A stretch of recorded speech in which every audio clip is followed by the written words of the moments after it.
Hello my dear students. तो कैसे आप सभी? आई होप अच्छे होंगे और अपने जीवन में और भी ज्यादा बेहतर कर रहे होंगे। तो जैसा कि आप सभी को पता है, मैं आपको पढ़ा रहा हूँ अप्लाइड केमिस्ट्री। अप्लाइड केमिस्ट्री के अंदर हमारा चल रहा था यूनिट फर्स्ट, जो कि आपका atomic structure, chemical bonding and solutions. इसके अंदर ऑलरेडी मैंने आपको 5 लेक्चर कंप्लीट करा चुका हूँ। उस 5 लेक्चर में अब तक मैंने आपको रदरफोर्ड का परमाणु मॉडल हो चुका है आपका कंप्लीट। रदरफोर्ड का परमाणु मॉडल कंप्लीट करा चुका हूं मैं आपको। उसके बाद बोर का परमाणु मॉडल आपका हो चुका है। हाइड्रोजन स्पेक्ट्रम की व्याख्या हो चुका है बोर के परमाणु मॉडल के बेस पे। हाइजेनबर्ग की अनसर्टेनिटी प्रिंसिपल मैंने आपको पढ़ा दिया। क्वांटम नंबर मैंने आपको बता दिया था। ऑर्बिटल कॉन्सेप्ट मैंने आपको समझा दिया। एसपीडीएफ के शेप मैंने आपको बता दिया। पाउली के पॉइजन के नियम मैंने आपको करा चुका हूं। हुंड के नियम भी मैंने आपको करा दिए। और आप बाउ का नियम एंड इलेक्ट्रॉनिक कॉन्फ़िगरेशन आपको पूरा कंप्लीट करा चुका हूं। इसके अलावा इसमें कुछ छोटे छोटे टॉपिक्स और रह गए हैं। जैसे कि कौन कौन से टॉपिक्स रह गए? जैसे कि एटॉमिक नंबर क्या होता है, एटॉमिक मास क्या होता है, आइसोटोप्स क्या होते हैं, आइसोबार्स क्या होते हैं, इसके अलावा आपके आइसोटोन्स क्या होते हैं। ये छोटे छोटे 3-4 टॉपिक्स हैं, इसके बारे में और डिस्कस कर लेते हैं। फिर आपका एटॉमिक स्ट्रक्चर वाला पूरा पूरा पार्ट आपका कंप्लीट हो जाएगा। फिर इसके बाद से नेक्स्ट लेक्चर में हम कॉन्सेप्ट ऑफ केमिकल बॉन्डिंग के बारे में सीखेंगे। क्लियर है क्या? चलिए समझते हैं एटॉमिक नंबर क्या होता है। एटॉमिक नंबर क्या होता है? मान लो आपका कोई परमाणु है, कोई आपका एटम है। एटम के बीच में आपको पता है न्यूक्लियस है, रहता है। ठीक है, एटम के बीचों बीच आपका न्यूक्लियस है। उस न्यूक्लियस के अंदर आपको अब पता चल गया है कि प्रोटॉन और न्यूट्रॉन रहते हैं। तो न्यूक्लियस के अंदर वो जो प्रोटॉन है, वही प्रोटॉनों की संख्या को हम क्या कहते हैं? एटॉमिक नंबर कहते हैं। आई बात समझ में? नहीं आया? डायग्राम के थ्रू आपको समझाता हूँ। एक एटम ले लेता हूँ। ठीक है, ये आप एक एटम ले लिया भाई। ये मान लो एक एटम ले लिया। ठीक है, क्या ले लिया? एटम ले लिया। इस एटम का एक न्यूक्लियस हो गया। ये क्या हो गया? ये आप इस एटम का न्यूक्लियस हो गया। और आपको पता है एटम के न्यूक्लियस के बीच में क्या रहते हैं? तो आपको सर एटम के न्यूक्लियस के बीच में आपके न्यूक्लियस के अंदर आपके कुछ प्रोटॉन्स रहते हैं और न्यूट्रॉन्स रहते हैं। मान लो ये जो मैंने ब्लू कलर से डॉट डॉट दिखा रहा हूँ, ध्यान समझना। जो मैं ब्लू कलर से डॉट दिखाऊंगा, समझ लेना ये प्रोटॉन है। ठीक है, ये जो ब्लू कलर से मैं आपको दिखा रहा हूँ, ये जो ब्लू कलर से दिखा रहा हूं, समझ लेना ये प्रोटॉन है। ठीक है, इसके अलावा न्यूट्रॉन भी रहते हैं इसमें। इसके अलावा आपको पता है न्यूट्रॉन भी रहते हैं। तो ग्रीन कलर से मैं इसमें न्यूट्रॉन दिखा दे रहा हूं। ठीक है, इसके अलावा इसमें क्या रहते हैं? तो आपको सर इसके अलावा इसमें न्यूट्रॉन्स भी रहते हैं। ठीक है, क्या रहते हैं? न्यूट्रॉन्स भी रहते हैं। तो नाभिक के अंदर ये जो प्रोटॉन की संख्या होती है, नाभिक के अंदर ये जो न्यूक्लियस के अंदर ये जो प्रोटॉनों की संख्या रहती है ना, ये जो प्रोटॉन्स की संख्या है, ये क्या है? Proton, proton. ठीक है, ये जो प्रोटॉन की संख्या है, इसी को हम क्या कहते हैं? एटॉमिक नंबर कहते हैं। जितने नंबर ऑफ प्रोटॉन्स रहेंगे हम उसको कह देते हैं एटॉमिक नंबर। फॉर एग्जांपल, अगर मान लो कोई एटम है, इस एटम के अंदर मान लो ये एटम है, इस एटम के अंदर मान के चलो सिर्फ एक प्रोटॉन है। कितने? इस एटम के न्यूक्लियस में सिर्फ एक प्रोटॉन है। क्या है? सिर्फ एक प्रोटॉन है। तो क्या होगा? इसका एटॉमिक नंबर कितना होगा? तो आपको सर इसका एटॉमिक नंबर 1 हो जाएगा। फॉर एग्जांपल, जैसे कि हाइड्रोजन आप कहते हो, हाइड्रोजन, हाइड्रोजन का परमाणु क्रमांक कहते हो 1 होता है। सर हाइड्रोजन का एटॉमिक नंबर 1 होता है। क्यों कहते हो? क्योंकि हाइड्रोजन के एटम के न्यूक्लियस के अंदर जो है प्रोटॉनों की संख्या 1 होती है। फॉर एग्जांपल, उसी प्रकार से समझो, मान लो आप कहते हो कार्बन, कार्बन का एटॉमिक नंबर आप कहते हो सर 6 होता है। 6 किस प्रकार से आप कहते हो? तो जो कार्बन है, कार्बन की न्यूक्लियस के अंदर जो रहता है, न्यूक्लियस के अंदर प्रोटॉनों की संख्या कितनी है? 6। इसलिए आप कहते हो कि कार्बन का जो एटॉमिक नंबर है वो 6 होता है। ऑक्सीजन का 8 क्यों कहते हो एटॉमिक नंबर? क्योंकि न्यूक्लियस के अंदर प्रोटॉनों की संख्या जो है उसकी 8 होती है। आई होप समझ गए होंगे कि हम किस प्रकार से एटॉमिक नंबर जो है डिसाइड करते हैं। क्लियर? तो मान लो एक प्रोटॉन है, हम इसको कह दिया हमने हाइड्रोजन एटम, क्योंकि इसमें अंदर प्रोटॉन की संख्या 1 है। तो इसका परमाणु क्रमांक कितना हो जाता है? हाइड्रोजन का 1 हो जाता है। समझ में आया? तो किसी परमाणु के नाभिक के अंदर उपस्थित प्रोटॉनों की संख्या को हम क्या कहते हैं? तो आपको उसे एटॉमिक नंबर कहते हैं। प्रोटॉनों की संख्या को क्या कहते हैं? एटॉमिक नंबर कहते हैं। तो number of protons present inside the nucleus of an atom is called as atomic number. अब इस एटॉमिक नंबर को अगर डिनोट करना हुआ तो किससे डिनोट करते हैं? कैपिटल जेड से। किससे डिनोट करते हैं? तो आपको सिर्फ कैपिटल जेड से हम इसे डिनोट करते हैं, प्रदर्शित करते हैं। किससे डिनोट करते हैं? प्रदर्शित करते हैं।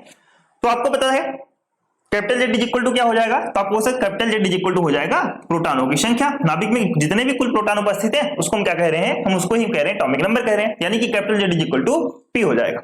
ठीक है, इसके अलावा आपको एक पॉइंट और याद रखना है कि नाभिक में जितने भी उपस्थित प्रोटॉन होंगे, नाभिक के अंदर जितने भी उपस्थित प्रोटॉन होंगे, उसकी जो संख्या होती है कुल इलेक्ट्रॉनों की संख्या के बराबर होती है। यानी कि जितने नंबर ऑफ प्रोटॉन रहेंगे उतने नंबर ऑफ इलेक्ट्रॉन्स भी होते हैं। तो नाभिक में उपस्थित कुल प्रोटॉनों की संख्या इलेक्ट्रॉन की संख्या के बराबर हो जाती है। अर्थात हम क्या कह सकते हैं? अर्थात कह सकते हैं कि Z is equal to P is equal to E. ये आपको फार्मूला याद रखना है। ये आपको फार्मूला याद रखने हैं भैया। ठीक है, ये आपको याद रखने हैं। क्लियर है क्या? क्लियर है क्या? जल्दी से बताओ। या तो आप कह सकते हो sir Z equal to P, यानी कि जो आपका एटॉमिक नंबर है वो प्रोटॉनों की संख्या के बराबर होता है, या फिर कह सकते हो जो एटॉमिक नंबर है वो प्रोटॉनों की संख्या के बराबर होता है, या फिर कह सकते हो इलेक्ट्रॉनों की संख्या के बराबर होता है। क्लियर, समझ में आ गया? ये तो आपका हो गया एटॉमिक नंबर, परमाणु क्रमांक। अब हम बात करते हैं द्रव्यमान संख्या यानी कि एटॉमिक मास की। एटॉमिक मास को हम हिंदी में दो शब्द के नाम से, दो चीजों के नाम से जानते हैं, एक तो हम कहते हैं परमाणु भार या फिर कह देते हैं द्रव्यमान संख्या। अब द्रव्यमान संख्या क्या होता है? तो किसी भी परमाणु के नाभिक के अंदर, ध्यान समझना, किसी भी परमाणु के नाभिक के अंदर उपस्थित कुल प्रोटॉनों की संख्या प्लस न्यूट्रॉनों की संख्या को हम क्या कहते हैं? हम कह देते हैं द्रव्यमान संख्या यानी कि परमाणु भार।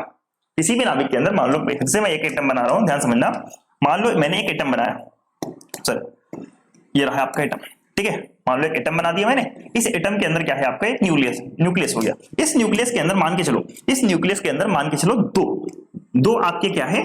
दो आपके हो गए न्यूट्रॉन और दो आपके हो गए प्रोटॉन, ठीक है, दो आपके प्रोटॉन हो गए और दो आपके न्यूट्रॉन हो गए। ब्लू वाला क्या है? तो आपको सिर्फ ब्लू वाला जो मैंने आपको दिखाया ये हो गया प्रोटॉन, और ये क्या है आपका? ये आपका हो गया न्यूट्रॉन। क्या हो गया? ये आपका हो गया न्यूट्रॉन हो गया। तो नाभिक के अंदर कुल प्रोटॉनों की संख्या प्लस कुल न्यूट्रॉनों की संख्या को हम क्या कहते हैं? हम कहते हैं एटॉमिक मास कहते हैं, यानी कि परमाणु भार कहते हैं। अब ये किसके यानी कि दो प्रोटॉन की संख्या है, यानी कि इसका परमाणु क्रमांक कितना होगा? तो आपको सर इसका परमाणु क्रमांक 2 होगा। परमाणु क्रमांक किसका 2 होता है? तो आपको सर हीलियम का परमाणु क्रमांक कितना होता है? तो आपको सर हीलियम का एटॉमिक नंबर जो होता है वो 2 होता है। तो ये आपका किसका एटम हो गया? तो आपको सर हीलियम एटम हो गया, ठीक है। तो आपको ध्यान रखना है हीलियम यानी कि कुल प्रोटॉनों की संख्या प्लस कुल न्यूट्रॉनों की संख्या को हम क्या कह देते हैं? परमाणु भार कह देते हैं, ठीक है। तो हीलियम आपको पता है इसका एटॉमिक नंबर 2, इसका परमाणु भार कितना होता है? तो 4। किस प्रकार से हो गया? इसमें 2 न्यूट्रॉन है और इसमें 2 प्रोटॉन है। तो इसको किस प्रकार से डिनोट करते हैं? इसको डिनोट करते हैं कैपिटल ए से। किससे डिनोट करते हैं हम इसको? तो आपको सर इसको किससे डिनोट करते हैं? तो आपको सर इसको हम कैपिटल ए से डिनोट करते हैं। कैपिटल ए से डिनोट करते हैं तो कैपिटल ए इक्वल टू क्या हो जाएगा? तो आपको sir capital A equal to हो जाएगा कुल प्रोटॉनों की संख्या। प्रोटॉन की संख्या को हम किससे डिनोट किया था? तो आपको सर कैपिटल जेड से डिनोट किया था, प्लस कुल न्यूट्रॉनों की संख्या। न्यूट्रॉन की संख्या यानी कि मान लो स्मॉल ए, मान लो ए क्या हो गया? स्मॉल ए। तो क्या हो जाएगा? ये आपको फार्मूला निकल के आ जाएगा परमाणु भार का। किसका फार्मूला है ये? तो आपको सर एटॉमिक मास का फार्मूला है। एटॉमिक मास का फार्मूला क्या है? Capital A equal to capital Z plus N. अगर आपसे पूछ लिया जाए यहाँ पे कैपिटल जेड क्या है, कैपिटल एन स्मॉल एन क्या है, कैपिटल ए क्या है, तो आपको ध्यान रखना है ये जो कैपिटल ए है इसको हम कहते हैं, इसको हम क्या कह रहे हैं? परमाणु भार। परमाणु भार, एटॉमिक मास, ठीक है।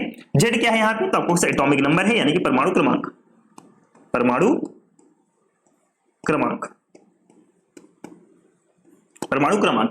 का मतलब क्या है यहाँ पे? प्रोटॉनों की संख्या। परमाणु क्रमांक का मतलब यहाँ पे ध्यान रखना क्या है? प्रोटॉनों की संख्या। प्रोटॉनों की संख्या क्या है यहाँ पे? प्रोटॉनों की संख्या। एन क्या है यहाँ पे? तो आपको सर न्यूट्रॉनों की संख्या हो गया। क्या हो गया? न्यूट्रॉनों की संख्या। न्यूट्रॉनों की संख्या तो क्या हो गया आपका? Capital A equal to Z plus N. Z क्या है यहाँ पे? कुल प्रोटॉनों की संख्या, एन क्या है? कुल न्यूट्रॉनों की संख्या। तो कुल प्रोटॉनों की संख्या प्लस कुल न्यूट्रॉनों की संख्या को हम क्या कहते हैं? परमाणु भार कहते हैं, यानी कि एटॉमिक मास कहते हैं। आई होप आपको क्लियर समझ में आ गया होगा। और यहाँ पे ध्यान रखना, यहाँ पे अगर आपसे पूछ लिया जाए तो आपको सर जो जेड है, यहाँ पे जेड क्या है? तो आपको सर जो जेड है यहाँ पे एटॉमिक है यानी कि परमाणु क्या है? तो आपको सर परमाणु क्रमांक एटॉमिक नंबर। पी क्या है? तो आपको सर प्रोटॉनों की संख्या। पी क्या है? तो आपको सर प्रोटॉनों की संख्या। पी क्या है यहाँ पे? प्रोटॉनों की संख्या। ई क्या है यहाँ पे? तो आपको सर इलेक्ट्रॉनों की संख्या। ई क्या है यहाँ पे? इलेक्ट्रॉनों की संख्या। इलेक्ट्रॉनों की संख्या, ठीक है।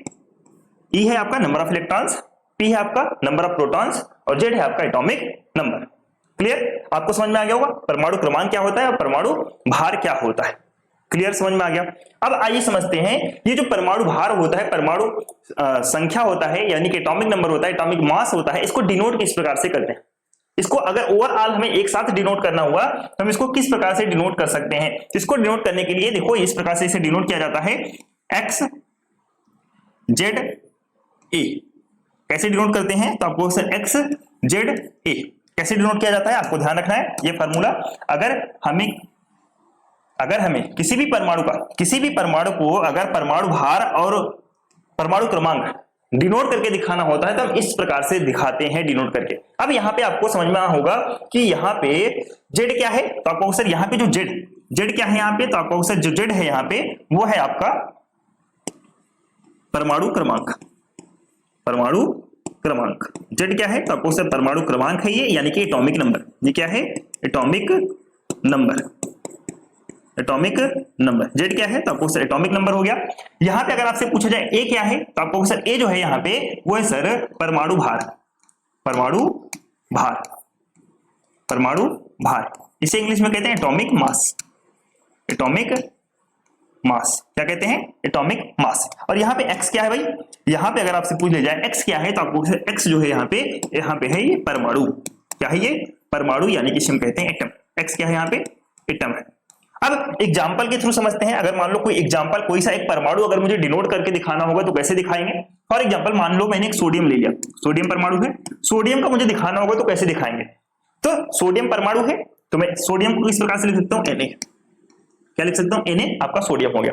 अब सोडियम का परमाणु क्रमांक कितना होता है, तो उसे जेड के रूप में दिखाना है। कितना होता है, तो आपको सर 11। कितना होता है, तो आपको सर 11। अब सोडियम का परमाणु भार कितना होता है, तो आपको सर 23। कितना होता है, 23। तो यहाँ पे आप समझ गए होंगे कि Na क्या है यहाँ पे, तो आपको सर Na यहाँ पे परमाणु है, Na सर यहाँ पे एटम है, और सोडियम यानी कि सोडियम का परमाणु भार कितना हो गया, तो आपको सोडियम का परमाणु भार यहाँ पे हो गया परमाणु भार 23।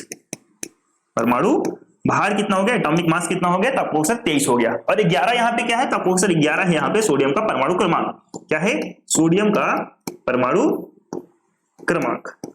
सोडियम का परमाणु क्रमांक। आई होप आपको समझ में आ गया होगा किस प्रकार से हम डिनोट करते हैं। एटॉमिक मास को किस प्रकार से डिनोट करेंगे, एटॉमिक नंबर को किस प्रकार से डिनोट करते हैं। क्लियर समझ में आ गया होगा, इसमें कोई दिक्कत नहीं होनी चाहिए। चलिए नेक्स्ट टॉपिक है आपका आइसोबार्स, यानी कि समभारिक। देखो नाम से आपको क्लियर समझ में आ रहा होगा। देखो यहाँ पे क्या लिखा हुआ है, समभारिक, समान भार। ध्यान समझना, समभारिक यानी कि समान भार। लेकिन इंग्लिश में क्या आपको समझ में आ रहा है, आइसोबार नहीं समझ में आ रहा होगा। क्यों समझ में नहीं आ रहा होगा, क्योंकि ये जो आइसोबार है ग्रीक वर्ड है, ये दो वर्ड से मिलकर के बना है। पहला आइसो, दूसरा बैरोज। आइसो का मतलब होता है समान और बैरोज का मतलब होता है वजन, यानी कि समान वजन यानी कि समान भार। ठीक है, ये ग्रीक वर्ड से बना है, इसलिए आपको इंग्लिश से समझ में नहीं आ रहा होगा। हिंदी आपको ज्यादा याद रखना है, समभारिक यानी कि समान भार। अब ये जो समभारिक शब्द है किसने दिया, कब दिया, ये समभारिक शब्द को दिया गया था सन 1918 ईस्वी में। ध्यान समझना, ये जो समभारिक वर्ड है, ये जो आइसोबार वर्ड है, ये कब दिया गया था, तो 1918 ईस्वी में दिया गया। किसने दिया भाई, किसने बोला सबसे पहले समभारिक वर्ड, किसने प्रयोग किया समभारिक वर्ड का, तो आप कहोगे सर ये प्रयोग किया गया था अल्फ्रेड वाल्टर स्टीवर्ट के द्वारा। किसके द्वारा, अल्फ्रेड वाल्टर स्टीवर्ट ने सर्वप्रथम 1918 में समभारिक शब्द का प्रयोग किया, यानी कि आइसोबार शब्द का प्रयोग किया। अब ये जो आइसोबार शब्द है मैंने आपको बताया दो ग्रीक वर्ड से मिलकर के बना है। किससे, दो Greek word derived from Greek word. Greek word कौन सा है, एक तो है आइसोज और दूसरा है बैरोज। आइसोज का मतलब होता है बराबर यानी कि समान, और बैरोज का मतलब होता है वजन यानी कि बराबर वजन यानी कि समान भार। क्लियर समझ में आ गया। अब डिफिनीशन किस प्रकार से निकाल सकते हो, डिफिनीशन इस प्रकार से निकाल सकते हो कि ऐसे परमाणु जिनका परमाणु क्रमांक यानी कि एटॉमिक नंबर तो डिफरेंट हो लेकिन एटॉमिक मास सेम हो, परमाणु भार समान हो, हम उसे क्या कहते हैं, समभारिक कहते हैं, समान भार वाला कहते हैं। ध्यान समझना, दोबारा से बताता हूं, ऐसे परमाणु जिनका एटॉमिक नंबर डिफरेंट हो यानी कि परमाणु क्रमांक अलग अलग हो लेकिन परमाणु भार यानी कि एटॉमिक मास सेम हो, हम उसे क्या कहेंगे, समभारिक कहेंगे, समान भार वाला कहेंगे। क्लियर समझ में आया। ऐसे परमाणु देखो सेम वही चीज जो मैंने बताया वही चीज लिखा मिलेगा आपको। ऐसे परमाणु जिसके द्रव्यमान संख्या का मतलब क्या है, परमाणु भार। द्रव्यमान संख्या का मतलब है परमाणु भार कैसा हो, समान हो। ठीक है, तथा जो परमाणु संख्या हो, एटॉमिक नंबर हो कैसा हो, तो आपको सर डिफरेंट टाइप का हो यानी कि डिफरेंट हो, भिन्न हो, तो हम उसे क्या कहेंगे, समभारिक कहेंगे, आइसोबार कहेंगे। क्या कहेंगे, आइसोबार कहेंगे। तो the atoms which have the same mass number but different atomic number are called as isobar. But sir एक एग्जांपल के थ्रू आप मुझे समझा के दिखाओ, कहना क्या चाहते हो आप। ध्यान समझना, एग्जांपल समझना इसका। मान लो एक एग्जांपल लेते हैं आर्गन का। आर्गन ले लेते हैं, पोटेशियम ले लेते हैं, कैल्शियम लेते हैं, तीनों का परमाणु भार जो है समान रहता है। ठीक है, आर्गन ले लेता हूं AR, पोटेशियम को ले लेता हूं K एंड कैल्शियम ले लेता हूं। ठीक है, कैल्शियम ले लेता हूं। अब आर्गन का परमाणु क्रमांक कितना होता है, तो आपको सर 18 होता है। कैल्शियम का परमाणु क्रमांक कितना होता है, तो आपको सर 19 होता है। थोड़ा और ऊपर लिख देता हूं, ठीक है, और अच्छे समझ में आएगा। एक सेकंड वेट, थोड़ा सा यहाँ पे 18 होता है, इसका 19 होता है और कैल्शियम का कितना होता है 20 होता है। अब एटॉमिक मास की बात करें तो आर्गन का एटॉमिक मास भी 40 होता है, पोटेशियम का भी 40 होता है और कैल्शियम का भी आपका 40 ही होता है। तो यहाँ पे आपको एक चीज देखने को मिलेगा और वो चीज क्या है मेरे दोस्त, यहाँ पे आपको एक चीज देखने को मिलेगा और वह चीज क्या है, चीज ये है कि ये जो 40-40 आपको देखने को मिलेंगे, ठीक है। यहाँ पे देखो, यहाँ पे, ठीक है, यहाँ पे ध्यान से देखो मेरे दोस्त, ये जो आपको परमाणु भार आपको दिखाई दे रहा होगा, कैसा दिखाई दे रहा होगा, ये आपको समान दिखाई दे रहा होगा। यहाँ पे जो आपको परमाणु भार दिखाई दे रहा होगा, कैसा दिखाई दे रहा होगा, आपको यहाँ पे ये समान दिखाई दे रहा होगा। कितना कितना दिखाई दे रहा है, 40-40 दिखाई दे रहा है, नहीं दिखाई दे रहा है, जल्दी से बताओ। एक सेकंड, बोर्ड हैंग कर गया क्या, देखो 40 है, तीनों के 40 दिखाई दे रहा है, नहीं दिखाई दे रहा, 40 दिखाई दे रहा है। हम इसको क्या कहेंगे, हम इसको कहेंगे समभारिक, यानी कि एटॉमिक नंबर तो देखो डिफरेंट है 18, 19, 20, लेकिन इसके एटॉमिक मास जो है वो सेम है तीनों के। हम इसलिए इसे क्या कहेंगे, हम इसलिए इसे कहेंगे समभारिक, यानी कि समान भार वाला। क्या कहेंगे, हम इसे कहेंगे समभारिक का एग्जांपल है। पहला एग्जांपल हो गया। दूसरा एग्जांपल समझते हैं, दो एग्जांपल देता हूं तभी तो आपको ज्यादा समझ में आएगा। एग्जांपल नंबर 2, एग्जांपल नंबर 2 लेते हैं, कोई और सा एग्जांपल ले लेते हैं। जैसे कि मान लो कि चलो मैं ले लेता हूं सोडियम ले लेता हूं, ठीक है, सोडियम लेके चलता हूं ताकि उससे आपको जो है ज्यादा क्लियर से समझ में आ जाएगा। मान के चलो मैं यहाँ पे लिख देता हूँ सोडियम, यहाँ पे क्या लिख देता हूँ, मैं यहाँ पे लिख देता हूँ सोडियम लिख देता हूँ, या फिर मान के चलो चलो सोडियम लिख देता हूँ, सोडियम, ठीक है। सोडियम का कितना परमाणु क्रमांक होता है, तो आपको सर 11 होता है। सोडियम के बाद ले लेता हूँ एक मैग्नीशियम, Mg मैग्नीशियम, मैग्नीशियम का कितना होता है, तो आपको सर 12 होता है। देखो ध्यान समझना, सोडियम का परमाणु क्रमांक कितना, तो आपको सर 11, मैग्नीशियम का परमाणु क्रमांक कितना, तो आपको सर 12। लेकिन अगर इन दोनों की मैं बात करूं एटॉमिक मास की, तो कितना होगा, इन दोनों का एटॉमिक मास सेम होता है। कितना होता है सर, 23 एंड 23, कितना 23 एंड 23 दोनों का एटॉमिक मास होता है। तो आपको ध्यान रखना है यहाँ पे परमाणु क्रमांक, ये क्या है, परमाणु क्रमांक, परमाणु क्रमांक तो डिफरेंट है बट इसका एटॉमिक मास यानी कि एटॉमिक नंबर डिफरेंट है बट एटॉमिक मास कैसा है, तो आपको सेम सेम है। देखो दिखाई दे रहा है, नहीं दिखाई दे रहा है आपको या नहीं, इसका एटॉमिक मास जो है देखो दोनों का कैसा है, तो आपको सर सेम सेम है।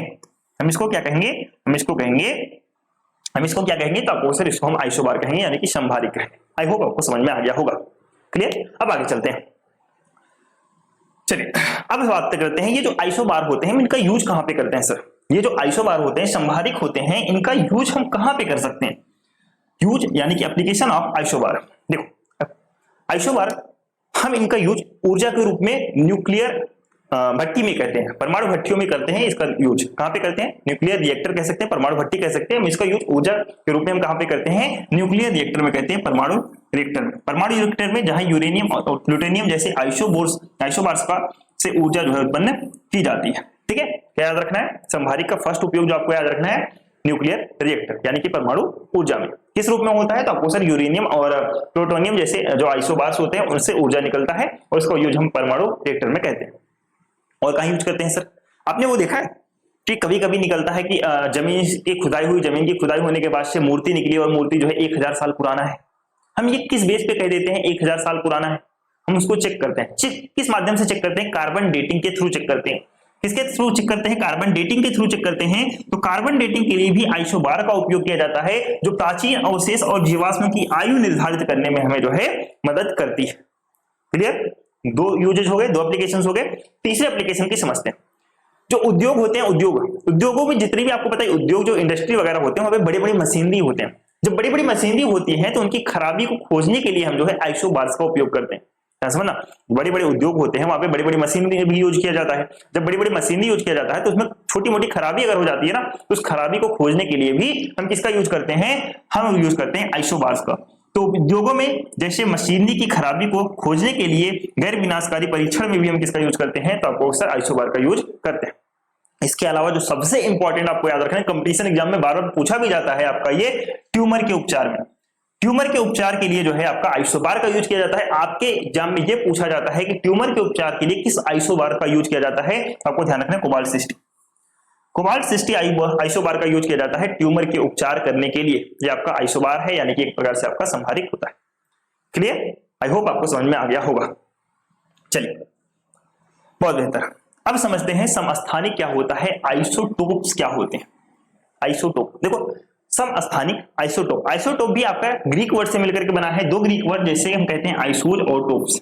क्या कहते हैं, आइसोज और टोप्स। दो ग्रीक वर्ड से मिलकर के बना है आइसोज और टोप्स। इस शब्द का प्रयोग सबसे पहले किया गया था 1913 ईस्वी में, यानी कि संभारिक से पहले समस्थानिक का यूज किया गया, वर्ड का यूज किया गया। किसने किया था ये इस वर्ड का यूज? तो यूज करने वाले का नाम था आपका मार्गरेट टोड और रेडियो केमिस्ट फ्रेडरिक सोडी। किसने किया था? तो आपको सर एक तो स्वीडिश का रहने वाला था, या सॉरी इसका रहने वाला था, यानी कि स्कॉटलैंड का रहने वाला था, उसका नाम क्या था? तो आपको सर मार्गरेट टोड। और दूसरा व्यक्ति कौन था? दूसरे व्यक्ति का नाम था फ्रेडरिक सोडी। दूसरा व्यक्ति कौन था? फ्रेडरिक सोडी। इन दोनों के द्वारा सन 1913 ईस्वी में समस्थानिक यानी कि आइसोटोप्स वर्ड का यूज किया गया। सर ठीक है यूज किया गया, लेकिन समस्थानिक कहते किसे कहते हैं समस्थानिक? देखो संभारिक आपने समझ लिया, समस्थानिक भी बहुत ही आसानी समझ जाओगे। समस्थानिक में क्या होता है, इसमें परमाणु क्रमांक समान रहते हैं और परमाणु भार जो है वो डिफरेंट रहते हैं। ध्यान समझना, इसमें क्या रहते हैं, इसमें परमाणु क्रमांक समान रहते हैं लेकिन परमाणु भार जो है डिफरेंट रहते हैं। जस्ट आइसोबार का उल्टा, जस्ट आइसोबार का अपोजिट कह दो तो वो निकल करके आ जाता है आपका आइसोटॉप्स। इसमें क्या होता है, कैसे परमाणु जिनकी परमाणु संख्या यानी कि एटॉमिक नंबर तो सेम रहते हैं, एटॉमिक नंबर कैसे रहेंगे, तो आपको से एटॉमिक नंबर तो सेम रहते हैं लेकिन जो उसका एटॉमिक मास होता है यानी कि द्रव्यमान संख्या, परमाणु भार जो होता है वह कैसा होता है, अलग अलग होता है। हम उसे कह देते हैं समस्थानिक। हम उसे क्या कह देते हैं, तो हम उसे कह देते हैं समस्थानिक। सर एग्जांपल भी दे दो, एग्जांपल दोगे तो ज्यादा अच्छे समझ में आएगा, हमें बिल्कुल समझना चाहिए आपको। ये लीजिए मैंने आपको एग्जांपल दे दिया, हाइड्रोजन का नाम सुना आपने? आप कहते हो ना, आप पढ़ करके भी आए होगे 9th में, हाइड्रोजन के 3 समस्थानिक, प्रोटियम, ड्यूटेरियम एंड ट्राइटियम। ठीक है, तो वही आपके हैं। जैसे कि कैसे लिखा जाता है, ध्यान समझना कैसे लिखा जाता है, 1H1 1H2 1H3। I hope आपको यहां तक दिखाई दे रहा हो। दिखाई दे रहा है? हाँ दिखाई दे रहा है। ठीक है, तो यहाँ पे देखो, ध्यान से देखो, ध्यान से देखने वाली क्या बात है, इसके जो परमाणु क्रमांक है, इसके जो परमाणु क्रमांक है ये तीनों कैसे हैं, सेम है, लेकिन ये जो परमाणु भार है वो कैसा है, अलग अलग दिखाई दे रहा होगा आपको। ये क्या है, तो आपको सर ये परमाणु क्रमांक है। ये क्या है, तो आपको सर परमाणु क्रमांक है। परमाणु क्रमांक का मतलब है एटॉमिक नंबर है, और ये क्या है आपका एटॉमिक मास यानी कि परमाणु भार। परमाणु भार, तो क्या ये आपको अलग अलग दिखाई दे रहा है? तो परमाणु भार देखो अलग अलग दिखाई दे रहा है लेकिन परमाणु क्रमांक जो है एक जैसे दिखाई दे रहे हैं। तो हम इसको क्या कहेंगे, हम इसको कहेंगे आइसोटोप यानी कि समस्थानिक कहेंगे। 1S1 को कहते हैं प्रोटियम, 1S2 को कहते हैं ड्यूटेरियम और 1S3 को कहते हैं ट्राइटियम। आप चाहो तो लिख भी सकते हो, चाहो तो आप लिख भी सकते हो अपने एग्जाम में, पूरा तरीके से लिख करके आ सकते हो। ये जो 1H1 है हम इसको कहते हैं प्रोटियम, ठीक है। 1H2 को कहते हैं ड्यूटेरियम, ड्यूटेरियम, एंड 1S3 को कहते हैं ट्राइटियम। क्या कहते हैं, ट्राइटियम। क्या कहते हैं, ट्राइटियम कहा जाता है इसे। ठीक है, आई होप आपको समझ में आ गया होगा। सर एक एग्जांपल और दे दो, ज्यादा मजा आ जाएगा। चलो दूसरा एग्जांपल ले लो, दूसरा एग्जांपल ले लो भाई।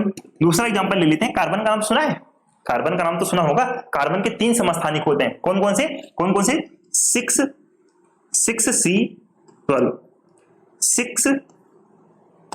6C13 and 6C14। ठीक है, कार्बन के 3 समस्थानिक होते हैं, कौन कौन से? 6C12, 6C13 and 6C14। तो यहाँ पे देखो, यहाँ पे देखने वाली बात क्या है, यहाँ पे देखने वाली और समझने वाली बात ये है मेरे दोस्त कि यहाँ पे देखो कार्बन का एटॉमिक नंबर 6 होता है, आपको पता है कार्बन का एटॉमिक नंबर 6 होता है।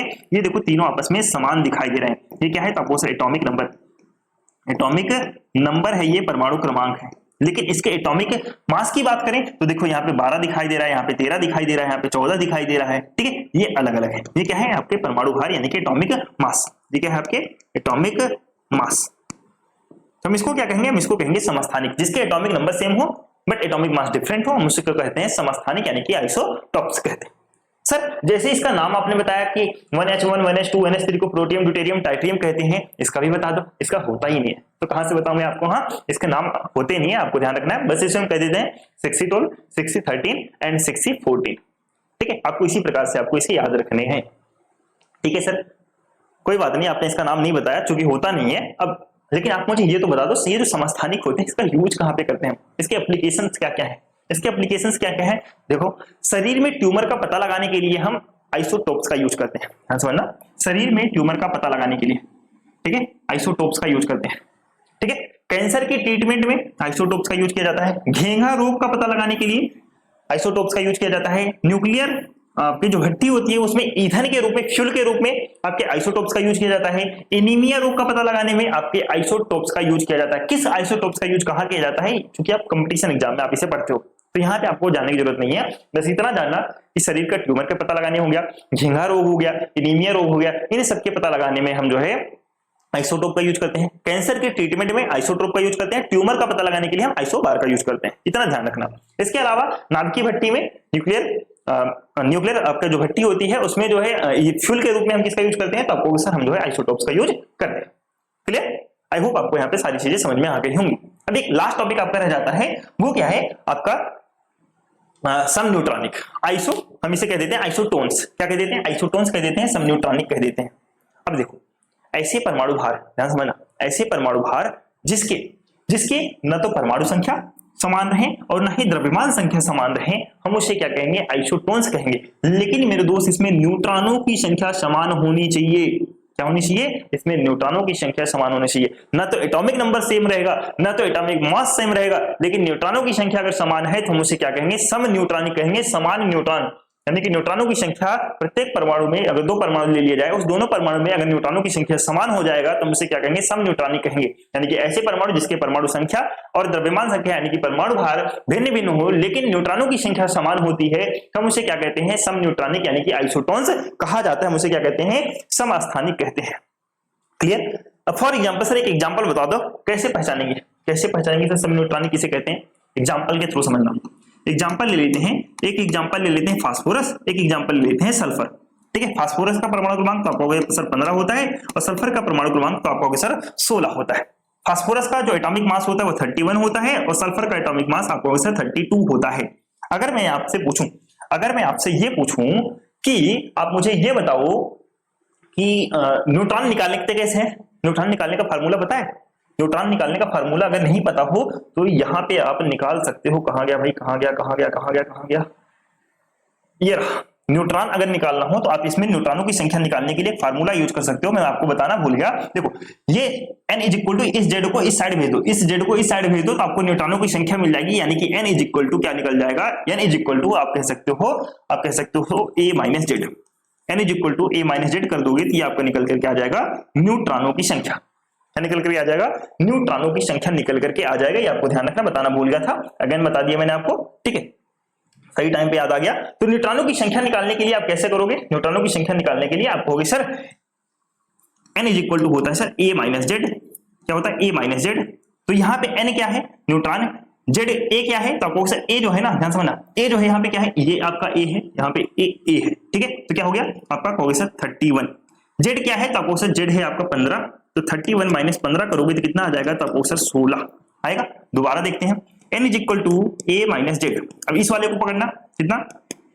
a बराबर 32, z बराबर कितना है? तो आपको z बराबर है 16, तो कितना आ जाएगा? तो आपको सर 16। तो क्या यहाँ पे n इज इक्वल टू 16 आया? n इज इक्वल टू 16 आया। न्यूट्रॉनों की संख्या समान आई क्या? जल्दी से बताओ, न्यूट्रॉनों की संख्या समान आई क्या दोनों की? तो आपको सर हाँ सर बिल्कुल न्यूट्रॉनों की संख्या समान आया। इस वजह से हम क्या कहेंगे? ये जो आपके हैं सम न्यूट्रॉनिक कहे जाएंगे।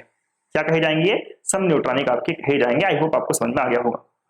क्लियर? आपको समझ में आ जाना चाहिए, बिल्कुल कोई बड़ा तोप नहीं है, छोटी मोटी चीजें हैं तो आपको समझ में आ जानी चाहिए। क्लियर? चलिए बहुत अच्छा, इरेज कर दूं? अच्छा, इसे इरेज ना करके मैं नीचे वाले इरेज करता हूं ताकि आपको एक एग्जांपल और दे दूं और आपको और अच्छे से समझ में आ जाए। चलिए एक एग्जांपल ले लेते हैं वेनेडियम और क्रोमियम की। वेनेडियम का आपका परमाणु क्रमांक कितना होता है? तो आपको वेनेडियम का परमाणु क्रमांक होता है 23। ठीक है, ध्यान समझना, एक ले लिया मैंने वेनेडियम, एक ले लिया मैंने क्रोमियम। इसका होता है 23 और इसका होता है परमाणु क्रमांक 24। इसका होता है एटॉमिक मास 51 और इसका होता है एटॉमिक मास जो है 52 यानी कि 52 होता है। अब आपको अगर निकालना हो, अब आपको निकालना है, क्या निकालना है? अब आपको इसका न्यूट्रॉनों की संख्या निकालना है, तो क्या करोगे? आपको सर 51 माइनस 23 कितना आ जाएगा? 11 में से 3 गया 8 और ये आ जाएगा 28। अब सेम इसका देख लो, अब इस वाले का देख लो, कितना है? 52 माइनस 24 यानी कि 12 में से 4 गया 8 और ये आ जाएगा आपका 28। तो क्या यहाँ पे न्यूट्रॉनों की संख्या समान नहीं आई क्या? तो आप कहोगे सर न्यूट्रॉनों की संख्या यहाँ पे 28 इसका भी है सर और 28 सर इसका भी है। हम इसे क्या कहेंगे? आप कहोगे सर इसे जो है सम न्यूट्रॉनिक कहेंगे। ठीक है, इसे भूलना मत, इसे बिल्कुल भी मत भूलना मेरे दोस्त। अगर मैं आपसे पूछूं, इसे बिल्कुल भी मत भूलना। ये आपका क्या है? तो आपको सर एटॉमिक नंबर, एटॉमिक, और अच्छे से लिख देता हूं वरना कहोगे सर की राइटिंग बड़ी गंदी है ना। एटॉमिक नंबर, ठीक है, और ये क्या है? आपको सर एटॉमिक मास, क्या है आपका? ये एटॉमिक मास, भूलना मत, ये चीज आपको ध्यान रखना है। क्लियर? आई होप आपको समझ में आ गया होगा। परमाणु क्रमांक क्या होता है, परमाणु भार क्या होता है, आपके आइसोटोप्स क्या होते हैं, आइसोबार्स क्या होते हैं और आइसोटोन्स क्या होते हैं, आपको समझ में आ गया होगा। चलिए एक क्वेश्चन मैं आपको देता हूं, आप मुझे बताना, आप मुझे ये बताना, बस मुझे आप इतना बता देना कि इसमें प्रोटॉन, न्यूट्रॉन, इलेक्ट्रॉन की संख्या कितनी होगी। ठीक है? फॉर एग्जांपल मान लो Na सोडियम ही ले लिया, मैंने एक एग्जांपल लिया, मैंने ले लिया सोडियम Na का आपको पता है 11, यहाँ पे होता है 23। अब आप मुझे एक क्वेश्चन दे रहा हूं मैं आपको, आप मुझे बताना इसमें Z इज इक्वल टू क्या है। ठीक है भाई, प्रोटॉनों की संख्या क्या है, न्यूट्रॉनों की संख्या क्या है, इलेक्ट्रॉन की संख्या यहाँ पे क्या है, इसके अलावा आपसे क्या पूछ सकता हूं, हाँ atomic mass is equal to क्या है। ये 5 चीजें देखो आपके एग्जाम में, कंपटीशन एग्जाम में जब भी आप जाओगे पूछा जाता है, हालांकि सेमेस्टर एग्जाम में नहीं पूछा जाएगा, बट एग्जाम्पल के तौर पे आपको दिखाना होगा। बट जब आप कंपटीशन की तैयारी करोगे तो वहां पे ये सारी चीजें पूछी जाती हैं। ठीक है, इसलिए पहले से प्रिपेयर होकर चला करो ताकि आपकी सारी चीजें बिल्कुल क्रिस्टल क्लियर होकर चले। अब Z इज इक्वल टू क्या है, तो आपको Z इज इक्वल टू यहाँ पे प्रोटॉनों की संख्या, प्रोटॉनों की संख्या यहाँ पे क्या है, तो आपको से प्रोटॉनों की संख्या यहाँ पे है 11। प्रोटॉनों की संख्या को ही तो हम परमाणु क्रमांक कहते हैं, तो आपको से प्रोटॉनों की संख्या हो गई 11। ठीक है, प्रोटॉनों की संख्या कितना है, तो आपको से प्रोटॉनों की संख्या 11 है। न्यूट्रॉन की संख्या हम बाद में निकालेंगे ना। ठीक है, इलेक्ट्रॉन की संख्या कितनी है, तो आपको से इलेक्ट्रॉन की संख्या भी आपका 11। सर 11 सबका 11 लिखोगे क्या, मैंने आपको बताया था Z इज इक्वल टू क्या होता है, Z is equal to P is equal to E, यही तो बताया था, ये तीनों आपस में बराबर होते हैं, भूल गए क्या, अभी मैंने बताया था। ठीक है, समझ में आ गया। ठीक है सर, यहाँ पे A इज इक्वल टू क्या होगा, तो मैंने आपको बताया था ये जो ऊपर वाला है ना, इसी को हम कहते हैं एटॉमिक मास। क्या कहते हैं, एटॉमिक मास। कितना हो गया, 23। ठीक है सर, सब कुछ मिल गया। N इज इक्वल टू क्या होगा, N इज इक्वल टू के लिए मैंने आपको फार्मूला बताया था, क्या बताया था, मैंने आपको बताया था A is equal to Z plus N होता है क्या, तो आपको सर बिल्कुल होता है, Z is equal to N। फिर मैंने आपको बताया था N इज इक्वल टू क्या कर सकते हो, तो आपको सर A माइनस Z कर सकते हैं। तो A कितना है, तो आपको सर 23 है, Z कितना है, तो आपको सर 11 है। कितना निकल करके आ गया, तो आपको सर ये निकल करके आ गया, न्यूट्रॉनों की संख्या जो निकल करके आई सर, वो निकल करके आ गई 12। कितना निकल करके आ गई, आपको सर 12 निकल करके आ गया। आई होप आपको समझ में आ गया होगा किस तरीके से निकालते हैं इलेक्ट्रॉन, प्रोटॉन, न्यूट्रॉन और इसके साथ साथ परमाणु भार और परमाणु क्रमांक, परमाणु क्रमांक और परमाणु भार किस प्रकार से निकालते हैं, आपको समझ में आ गया होगा। क्लियर है, आगे चलूं। चलिए अब एक क्वेश्चन देता हूं आपको, एक क्वेश्चन देता हूं मैं आपको, आप सभी लोग मुझे बताना, आप मुझे सभी लोग मुझे कमेंट करके बताना कि जो एल्यूमिनियम होता है, एल्यूमिनियम आपने सुना, एल्यूमिनियम, एल्यूमिनियम, इस एल्यूमिनियम का आप मुझे जो है इस एल्यूमिनियम के लिए बताना Z इज इक्वल टू क्या होगा। ठीक है, प्रोटॉनों की संख्या क्या होगी, इलेक्ट्रॉन की संख्या क्या होगी, न्यूट्रॉनों की संख्या क्या होगी, इसके साथ साथ आप बताना मुझे परमाणु भार जो है एल्यूमिनियम का कितना होता है। ये सारी चीजें आप जो है मुझे कमेंट करके आप सभी लोग मुझे जल्दी से बता देना। ठीक है, सभी लोग मुझे कमेंट करके बता देना, बहुत ज्यादा इंपॉर्टेंट है, आप सभी लोग मुझे बता देना। अब आपको सर जैसे आपने इसमें लिख रखा तो इसमें तो लिखा ही नहीं, चलो ये भी लिख देता हूँ, वरना कहोगे सर मेरे साथ धोखा कर दी, खुद को तो पता था सर को, मुझे बताया नहीं। ठीक है, एल्यूमिनियम का परमाणु क्रमांक होता है 13 और इसका परमाणु भार होता है 27। ठीक है, इस बेस पे आप मुझे जो है ZPENA निकाल करके आप सभी लोग मुझे बता देना। क्लियर। चलिए इसके अलावा 2 क्वेश्चन मैंने आपको दिया था, 2 क्वेश्चन मैंने आपको 5वें लेक्चर में, अगर आपने लेक्चर सही से देखा होगा तो मैंने आपको 2 क्वेश्चन दिया था। क्वेश्चन क्या था, मैंने आपसे पूछा था कि F सबसेल के लिए मैंने आपसे पूछा था, F सबसेल के लिए आप मुझे जो है मैग्नेटिक क्वांटम संख्या आप मुझे बता दें। ठीक है, मैंने क्या बोला था कि F सबसेल के लिए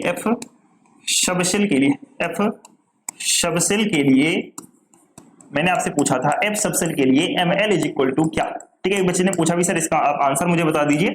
ठीक है, तो मैं उसको बता रहा हूँ, हालांकि मुझे नहीं लगता ज्यादा स्टूडेंट्स हैं वीडियो को पूरा देखा, क्योंकि अगर वो पूरा देखते तो उन्हें पता चलता है कि मैंने क्वेश्चन पूछा हुआ था। जिस भी बच्चे ने पूरा देखा है उस बच्चे ने क्वेश्चन पूछा सर इसका आंसर बता दो, इसका आंसर ध्यान समझना। मैंने आपको बताया था ये जो F सबसेल होता है उसमें नंबर ऑफ ऑर्बिटल्स कितने होते हैं। F सबसेल के लिए पहले ML का मान, ML की वैल्यू मैंने आपको बताया था, जो ML होता है इसकी वैल्यू कहां से होता है, तो आपको -L से लेकर के +L तक होता है, -L से लेकर के +L तक सर इसकी वैल्यू होती है। ठीक है, फिर मैंने आपको बताया था कि F सबसेल के लिए number of orbitals, F subshell के लिए नंबर ऑफ ऑर्बिटल्स कितने होते हैं, सबसेल के लिए, F सबसेल के लिए। ठीक है, F सबसेल के लिए सबसे पहले L की वैल्यू कितनी बताई थी मैंने, L की वैल्यू, L का मान कितना बताया था, तो आपको सर ये बताया था आपने 3, कितना बताया था, 3 बताया था, ध्यान रखना 3 बताया था। तो यहाँ पे ML इज इक्वल टू कितना निकल करके आएगा, तो आपको सर -3 से लेकर के +3 तक निकल करके आएगा। कितना, -3 से लेकर के +3 तक निकल करके आएगा। इसके अलावा अगर मैं आपसे पूछूं F सबसेल के लिए नंबर ऑफ ऑर्बिटल्स कितने होते हैं, F सबसेल के लिए अगर मैं आपसे पूछूं नंबर ऑफ ऑर्बिटल्स कितने होते हैं, F सबसेल के लिए के लिए ऑर्बिटल की संख्या कितनी होती है? ऑर्बिटल कितना होता है? तो आपको सर ऑर्बिटल की संख्या होती है 7। कितनी होती है? 7। तो 7 ऑर्बिटल बना लो जल्दी से। कितने ऑर्बिटल बनाना है आपको? 7। ठीक है, 1 2 3 4 5 और 6 और ये हो गया 7। 3 3 6 1 7। ठीक है, तो 7 की वैल्यू कैसी होगी? -3 से लेकर के +3 तक है, तो आप इसको इस प्रकार से लिख सकते हो, -3 -2 -1 0 +1 +2 एंड +3। इस प्रकार से आप जो है इसकी वैल्यू जो है निकाल सकते हो। अब सबसेल के लिए ml इक्वल टू क्या होगा ये आप निकाल सकते हो। क्लियर? इसके अलावा किसी को डाउट नहीं था, सिर्फ एक ही स्टूडेंट ने पूछा था सर आप एफ सबसेल के लिए ml की वैल्यू बता दो, मैंने आपको बता दिया। कोई भी डाउट हो तो आप कमेंट करके बेझिझक पूछ सकते हैं मुझसे, मैं आपको जो है सारी चीजें बताऊंगा।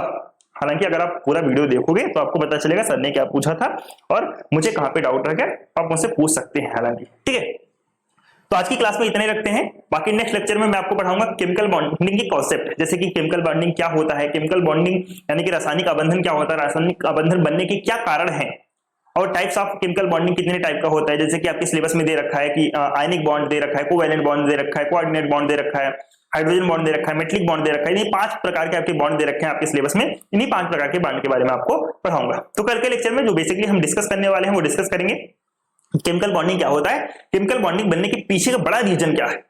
ठीक है, इसके बारे में डिस्कस करेंगे और उसके साथ साथ डिस्कस कर लेंगे आपके टाइप्स ऑफ बॉन्डिंग में आयनिक बॉन्ड को डिस्कस कर लेंगे कल के लेक्चर में। ठीक है, तो चलिए आज के लेक्चर में इतना ही रखेंगे। और अगर वीडियो पसंद आया हो तो वीडियो को लाइक करें, अपने सभी दोस्तों के साथ में वीडियो को शेयर करें, अपने सभी फ्रेंड्स के साथ में वीडियो को शेयर करें, लाइक करें, शेयर करें, और वीडियो कैसा लगा कमेंट करके जरूर से जरूर बताना। और कुछ भी चीजें हो तो आप कमेंट बॉक्स में पूछ लेना, कोई भी डाउट हो। बाकी चैनल पे नए हो तो चैनल को सब्सक्राइब करना बिल्कुल भी ना भूलना। ठीक है, तो मिलते हैं नेक्स्ट लेक्चर में, तब तक के लिए टाटा बाय बाय, ध्यान रखेंगे अपना।